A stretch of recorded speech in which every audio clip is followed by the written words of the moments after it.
Hey there, ladies and gentlemen, Jordan Sather here on March 20th, 2018. I'm going to pre-record and edit and upload this video instead of going live. I can only live stream on my backup channel. I can't live stream on this main channel quite yet because I have one more strike left, so it's 2 more months until I can live stream again. And pros and cons about that. Con is, of course, I can't interact with you guys, with the comments and everything like that. But pro is that you guys get a lot better quality. Some of the live streams I've been doing lately are really bad quality. Parts will be cut out in the middle of the video and they'll cut it out at the end of the video. So this way you guys will get good quality, be able to hear me, and see everything I'm talking about on the screen behind me as well. But before I get into the news that I want to share with you today, I want to remind you guys, if you don't know already, that the next installment of my Disclosing the Secret Space Program webcast series will be live this Saturday, and I'll be interviewing the wonderful Niara Isley and discussing with her some of her memories and experiences in being the Air Force and what she has to share with us about the Secret Space Program. So go sign up for that at secretspaceprogram.com. Now let's get into some of the stories today. Of course, first let's begin with the shooting that happened at a Maryland high school.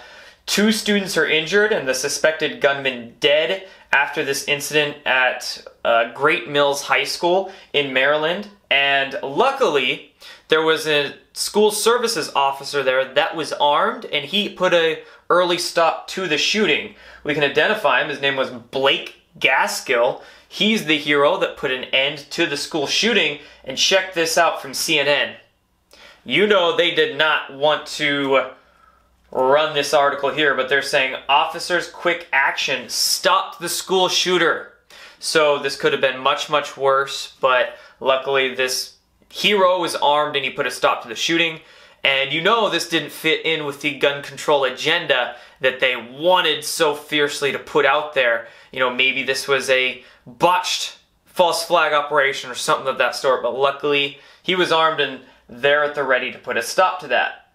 Next, let's talk about what's going on, in Texas. So in Austin, of course, we've had lots of bombs randomly going off there lately. And it looks like we had another one in San Antonio today, and it was linked to those Austin bombs. So if I were to make a speculation as to what's going on, I would say that somebody is trying to foment some ruckus somewhere in Texas, just shipping packages around the area that have some bombs in them. It's very reminiscent to me of the sniper that was in DC. He was taking out random people. It could have been some MK Ultra Patsy or something to that effect, and it was causing quite a lot of fear in the area. And that's, of course, their agenda when they try to do these actions, whether it's shootings or bombs or whatever the case is. These false flags, these kind of PSYOP incidents, I'm not saying they're hoaxes. People absolutely get hurt in many of these, but what I'm saying is the goal of them is to just create fear in us. So don't be scared, guys, and let's expose what's really going on here so we can put an end to the bunch of this stuff. Now we want to share with you what's going on with the Saudi Arabian Crown Prince. And I came across this article. It was shared by Anti-School on Twitter. Shout out to Anti-School. But the Saudi Crown Prince is saying that women need not wear head cover or their robes, their burqas. And this is huge social change that's going on here. And I'm wondering if this Saudi Crown Prince is having a change of heart or breaking away from his family. Maybe he's cutting some deals or something like that. But if you remember, he's the one that actually led the corruption purge in Saudi Arabia at the beginning of November. And of course, around that time is when QAnon began posting. So that's when the Cabal Alliance war really went hot. It went overt instead of being more covert for many years. And this guy was kind of a part of that. He was the one that led that corruption purge in Saudi Arabia. So it looks like that this seeing of the light is truly worldwide, and I'm happy that there's social change going on in these Middle Eastern countries that so desperately need it. And right here, check this one out from an article on IntelliHub, and I'm going to connect this to some speculation that I really hope is true going on throughout the internet. But look at this. Miami Air international flight was chartered from Langley Air Force Base to Guantanamo Bay, Cuba. Flight records indicate. And the subtitle right here, the question, who is on the flight? And the hint that I just alluded to about who might be in prison is John Podesta. So there's some speculation that this chartered flight going to Guantanamo Bay may very well be John Podesta. He hasn't tweeted since March 7th in almost a week and a half now. So I'm really hoping that's true. Of course, I'm not saying it is here, but by Lord, let it be true. And you can see the flight records. It was a Boeing 737-8 Q8. Has wheels up from Langley by 6 a.m., remained aloft for 2.5 hours, before landing at its final destination, Guantanamo Bay. Again, I'll link this down below so you can check it out. Facebook news time, so look at this. The Guardian posting, "Where's Zuck? Facebook CEO silent as data harvesting scandal unfolds." And that data harvesting scandal is involving Cambridge Analytica, which at first this morning I saw some news article discussing how it looked like they were trying to tie Cambridge Analytica in with the Trump administration and said there was something there that proved Russia collusion or something like that. But then that info war, there was some kind of countermeasure, it looked like. And I started seeing these kinds of articles discussing Facebook's ties with Cambridge Analytica and the selling of data and sharing of data between the two. And then look at this. CNET reported that Mark Zuckerberg and Sheryl Sandberg, the CEO, Zuckerberg of course, and the COO in Sandberg, didn't even attend a staff meeting today because these stories breaking about Facebook's relationship with Cambridge Analytica. And remember Q posting, boom, boom, boom, lots of big news stories breaking, lots of countermeasures in play, of course, because the deep state trying to break this article. Those alliance guys behind the scenes already know what's going on, so they have countermeasures in play, and of course, all social media is on edge right now, and they're all being put on blast. YouTube, of course, Facebook is as well. And hey guys, let's truly migrate to some alternative platforms. I'll probably be signing up a Gab account tonight. Go follow me on Twitter and I'll let you know what my Gab name is. And not only did we have those stories on Facebook, but this one too. Ex-Obama campaign director drops bombshell claim on Facebook that they were on our side. I don't know, it looks like some people may be making some deals and outing some of their former bosses. And then check this out. Google today announcing a multi-pronged news initiative, which Chief Business Officer Philip Schindler described as a way to tie together all the company's efforts to work within the journalism industry, aka try to cover their asses for all the truth that's getting out there and how good of a job that everyone is doing on YouTube and Twitter and Facebook and Steemit and everywhere.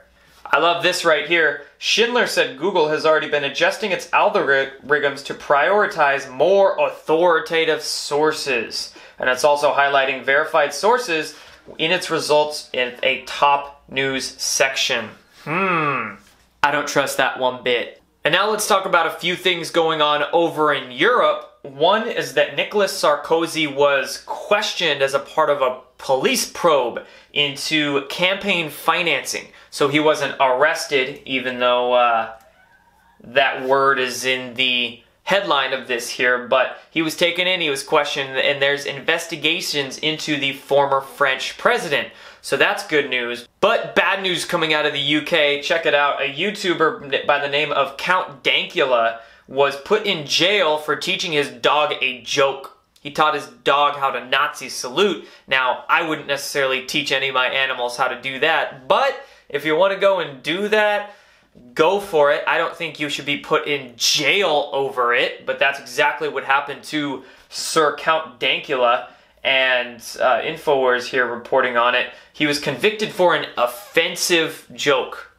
That's exactly it. I mean, okay, be offended by it. I'm not offended by it, but hey, if you're really going to be put in prison for a joke on YouTube, what kind of 1984 bullshit is this? And I want to end here with at least a little bit of good news, and that good news is Washington Post literally running an article on the Rothschilds. When would you have ever believed that one of the most well-known mainstream media outlets in America is headlining an article with the Rothschilds? But of course it's a spin story. They're trying to say that there's anti-Semitic conspiracy theories floating all over the internet about the Rothschilds, and they make up some lies in here as to the stories of it. But hey, we are winning if this is an actual article on Washington Post, even if it's all lies. I mean, look at here. They're trying to say there was something called the pamphlet of Satan in the Battle of Waterloo and some false history in here when it comes to the Rothschilds. I mean, let me tell you, 6 to 7 years ago when I started diving into all this stuff, I had never once heard of a pamphlet of Satan, and I learned a story about the Rothschilds that is completely different than whatever's in this short article. And then here again, they're trying to shit on that DC council member, Trayon White, that released the video on social media about Rothschilds and their climate engineering. And look at this. Favorite part here. The conspiracy theories about the Rothschilds and other groups, Jewish or not, are spread in online forums, self-published books, right-wing and religious radio programs, and especially YouTube, where seemingly normal and harmless people spin complicated, illogical theories that viewers seeking to conform their own views easily find. Hey, few things about that. 1. If I'm harmless, why all the censoring? Are my thoughts harmful? They're really only harmful to evil, twisted agendas and lies. And are people really coming to me to confirm their own views? I don't think a lot of people coming to me even like the views they're coming to. It's just reality. It's what's really out there. It's not like I enjoy having these views. Do you enjoy realizing that there's a sick, twisted, deep state running the world and there's a shitload of work that we have to do to get rid of them? No, it's not a fun conclusion to come to, but that's what it is. So let's accept it so we can rid this evil from our planet, right? Right, so that's it, guys. If you like this format of me pre-recording the articles here and what I want to talk about it with you guys, let me know in the comments. I can keep doing it this way. If you do prefer the live one, maybe I'll just do that on my backup channel and download it and re-upload it here. Regardless, I'm going to keep doing these videos. Remember, Secret Space Program webinar will be live this Saturday. You can go sign up at secretspaceprogram.com and check it out on my Spreadshirt site, actually. I have been uploading some more designs on there, so there's some pretty sick ones. One that says, "Wake up, ask me about my red pill," destroying the illusion logo, and then I'm going to keep uploading some good designs here. So there you go, guys. Shirts, webinars, bunch of news. I'll be traveling over the next few days, but I'm still going to be releasing videos, and I'll be making some vlogs, so I'll still be checking in with you all very soon. Boom!